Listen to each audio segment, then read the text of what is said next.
Legal quest में आप सभी का स्वागत है मित्रों। मेरा नाम है कल्पेश सूर्यवंशी। मित्रों, आज हम बात करने वाले हैं एकेडमिक मूड कोर्ट्स मेमोरियल्स के बारे में। यानी मूड कोर्ट जो होता है कॉलेज लेवल पे, जो कि लॉ स्टूडेंट्स का एक इंपॉर्टेंट पार्ट है, उनको एक इंपॉर्टेंट करिकुलर एक्टिविटी है उनके लिए। उस मूड कोर्ट को कैसे मेमोरियल ड्राफ्ट किया जाता है, ड्राफ्टिंग जो होती है उसमें क्या पॉइंट्स कंसिडर करने चाहिए, क्या पॉइंट्स इंक्लूडेड होने चाहिए, किस प्रकार से ड्राफ्टिंग होती है, क्या कैसे प्रेजेंट करना चाहिए उसको, उस बारे में हम आज बात करने वाले हैं मित्रों।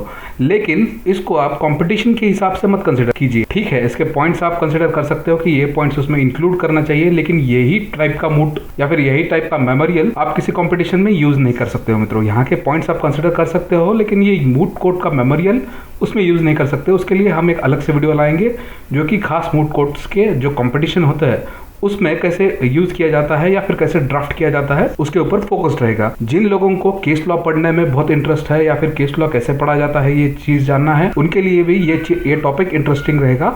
उन लोगों के लिए भी ये वीडियो इंपॉर्टेंट रहेगा, हेल्पफुल रहेगा। मित्रों, जिन लोगों को पता नहीं है कि मूड कोर्ट्स यानी क्या, मूड कोर्ट्स यानी जो कि एक प्रैक्टिकल होता है, यानी कोर्ट में जो भी प्रोसीडिंग चलती है, जैसे कि एक केस फाइल होता है, फिर उसके बाद में जो पिटिशनर आता है, जो डिफेंडेंट आता है, उनके जो बीच में जो भी टॉपिक्स चलते हैं, जो भी कोर्ट की बहस चलती है, उस कोर्ट की बहस को हम कॉलेज लेवल पे एक आर्गुमेंटेड यानी एक नाटक के जैसे बताते हैं, उसे ही कोई मूड कोर्ट कहते हैं, एकदम सिंपल लैंग्वेज में मित्रों। यहाँ पे जो भी केसेस आते हैं वो ऑलरेडी डिसाइडेड होते हैं, या फिर वो लैंडमार्क जजमेंट होते हैं, या फिर रिसेंट केसेस रहते हैं। तो हम टाइप्स ऑफ मूड्स देखते हैं मित्रों। नॉर्मली जो कॉलेज में मूड कंडक्ट किए जाते हैं वो या तो सिविल, या तो क्रिमिनल, या तो कॉन्स्टिट्यूशनल होता है। हार्डली जो कि बड़े कॉलेजेस है या फिर बड़ी यूनिवर्सिटीज है, वहाँ पे इंटरनेशनल मूड्स या और कोई सब्जेक्ट है जो कि रेलेवेंट रहेगा उस फील्ड में, या फिर उस कॉलेज के हिसाब से, कॉलेज पर डिपेंड करता है मित्रों। नॉर्मल तो सिविल, क्रिमिनल और कॉन्स्टिट्यूशनल, ये 3 टाइप्स के मूड्स कॉलेज में चलते हैं मित्रों। जो आप मूड का मेमोरियल बनाएंगे मित्रों, उस मेमोरियल में कम से कम 9 पेजेस का मेमोरियल रहना चाहिए। ये सारे पेजेस हम एक के बाद एक देखने ही वाले हैं, लेकिन ये पेजेस है cover pages, court name, interpreted law, fact, इसके बारे में हम डिटेल में बात करेंगे। ये एक ग्लिम्स है, ये सारे डिफरेंट पॉइंट्स है जो कि एक मूड कोर्ट में इंक्लूडेड होने चाहिए। कम से कम इतने पेजेस का, एक पॉइंट के लिए एक पेज तो आपको लगेगा ही। उसके बारे में हम इंडिविजुअली बात करने वाले हैं। जो पहला पेज रहेगा आपका मूड कोर्ट का, वो कुछ इस तरह से रहेगा मित्रों, मूड कोर्ट्स प्रेजेंटेशन के बारे में, यानी इसको कवर पेज भी कहा जाता है। कवर पेज पे सिर्फ आपका एकेडमिक ईयर, आपका कौन सा जुरिस्डिक्शन कौन सा, सिविल अपैलेट है, क्रिमिनल है, कॉन्स्टिट्यूशनल है, या फिर आपके जो भी इन्विजिलेटर है, हमें जो भी आपका मूड कोर्ट रिव्यू करने वाले, यहाँ पे 1 से ज्यादा इन्विजिलेटर हो सकते हैं मित्रों। और जो भी स्टूडेंट्स इसमें पार्टिसिपेट करने वाले हैं, अभी इसमें पिटिशनर कौन रहेगा, डिफेंडेंट कौन रहेगा, सबके नाम यहाँ पे इंक्लूड होंगे। सिर्फ ये कवर पेज है, एक स्टोरी शॉर्ट में है।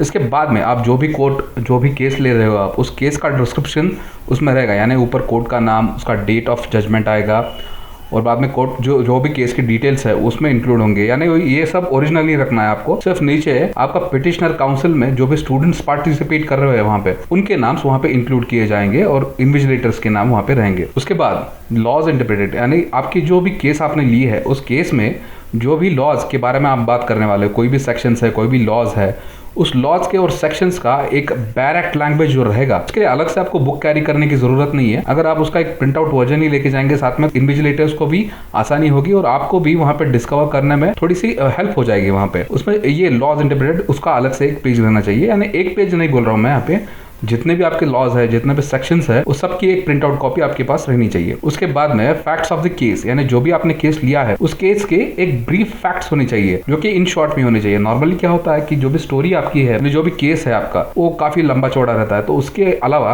आपको जो भी उसमें से ब्रीफ फैक्ट्स है, यानी जितने भी प्रोमिनेंट सेक्शन है उस केस के, वो आपको हाईलाइट करके लेना चाहिए। यानी कोई भी अगर बंदा, जो भी आपके इन्विजिलेटर्स है, वो अगर एक बार भी पढ़े तो उनको समझ में आ जाना चाहिए कि आपका केस है क्या। उसके बाद स्टोरी आती है इश्यूज की, यानी जैसे कि ये केस जो आपने लिया है वो ऑलरेडी डिसाइडेड है, इसलिए इश्यूज भी ऑलरेडी फ्रेम्ड होंगे। तो इश्यूज में आपको वहाँ की जो केस, जिस वजह से ये केस बोर्ड पे आया था, जिस वजह से ये केस कोर्ट में आया था, उस केस को आपको डिस्कवर करना पड़ेगा। ये आपको पूरी केस पढ़ने के बाद ही आपको इश्यूज मिलेंगे, आपको ये खुद ढूंढना पड़ेगा उसमें, आपकी इंडिविजुअल केस जो भी आपने ली है। उसके बाद में केस में क्या एविडेंस लिए गए थे, यानी एविडेंस, जिस एविडेंस को रेफर किया गया था केस में, ये भी आपको पूरी केस लॉ पढ़ने के बाद ही समझ में आएंगे। उसके बाद में उसके हिसाब से एक डिफरेंट पेज बनाना पड़ेगा कि ये सेक्शंस या ये एविडेंस वहां पे आपको मेंशन करना पड़ेगा। उसके बाद आएगा जजमेंट। मित्रों, जजमेंट में जो भी कोर्ट कोई जजमेंट दे रहा है, उस जजमेंट में कोई ना कोई रेफर जरूर करता है कोर्ट की, बाबा ये केस लॉ को मैंने रेफर किया,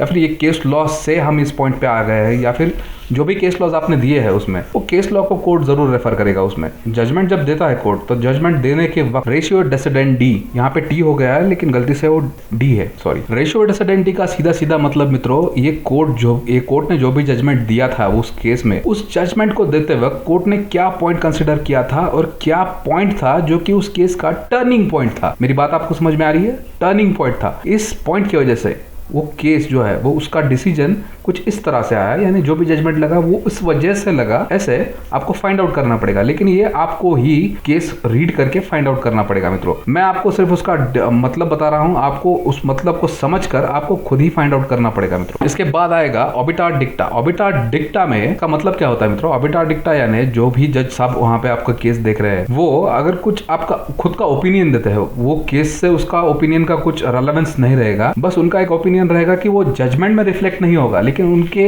ओपिनियन में ऐसा हो सकता था या वैसा हो सकता है। जो भी जिस भी डायरेक्शन में केस जाएगा, ये सिर्फ उनका एक ओपिनियन रहेगा, इसका रेलेवेंसी कुछ केस में या फिर जजमेंट में कुछ भी नहीं आएगा। ये भी आपको ही फाइंड आउट करना पड़ेगा मित्रों। तो ये था एक शॉर्ट वीडियो मित्रों मूट कोर्ट्स पे। अगर आपको कुछ डिटेल में जानना है तो मेरे को कमेंट सेक्शन में आप बताइए, हम उस पर जरूर वीडियो बनाएंगे। हाँ मित्रों, हम मूट कोर्ट कॉम्पिटिशन पे भी एक डिटेल वीडियो बनाएंगे जो कि इससे भी और डिटेल होगा मित्रों। तो मेरा चैनल देखने के लिए धन्यवाद और आप प्लीज सब्सक्राइब कीजिए।